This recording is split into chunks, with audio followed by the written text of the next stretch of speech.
Hi, I'm Christy Simpson, and welcome to Ask Christy. I got a question a few weeks ago from Denise on Christy Simpson's Epic Kids Choir Forum on Facebook, and I wanted to share with you some of the responses because people were just, they had such great ideas, and I wanted to see if I could share some with you about attendance. So Denise says, what do you guys do about attendance and especially dress rehearsal? It really bugs me when parents say their child will not be there, but they know their part. And they'll be fine.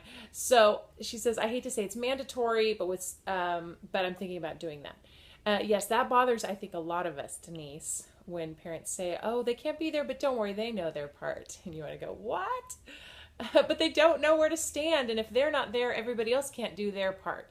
So you definitely want to explain that to parents.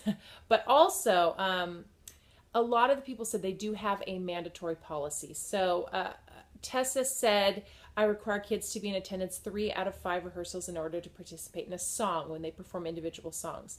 And it's a deal breaker if you're not at dress rehearsal or tech rehearsal, which I think is a great idea. If you make your expectations known, 99% of the time people will do that, and then your program will be so much better. Now, I wouldn't advertise it, but in the case of an emergency or something, you can always be flexible. But for things just like, oh, there's this rehearsal or there's this practice they have to go to for sports, but they don't really have to be there, but they're going to go anyways, I wouldn't give in for that. Becky says kids have to attend at least 80% of the practices in order to be a part of the performance.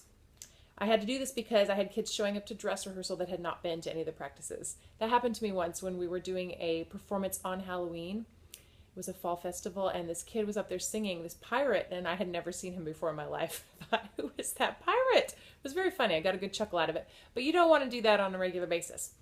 Angela says parents sign a commitment form, and everyone understands that with more responsibility, that there is more responsibility for you to be at practice. So when you are given that responsibility, you need to be there. And she says she doesn't really have a problem because she's told them that enough. On the commitment form, Angela says it also states that an unexcused absence or a number of those can result in a part being recast. And if you threaten that early on to the kids, I wouldn't do it at the end, but if you tell them ahead of time, hey, if you're going to be this part, you have to know that if you don't show up, we are going to give your part away. I say that all the time, even for the tiny little parts, and everyone always comes. So a little healthy fear cannot be bad.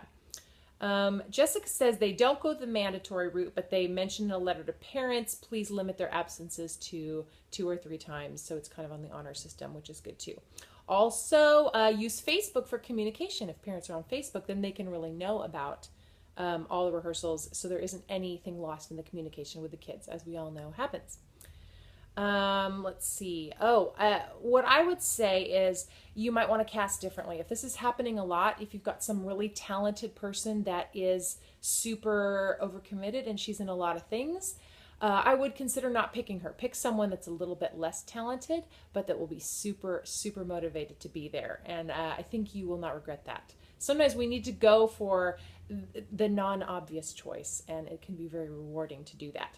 Also, you want to maybe offer prizes, things that will make the kids bug their parents to get there. I have to get there because if I get there, I can turn in my 3 composer bucks and then I get to get a whatever.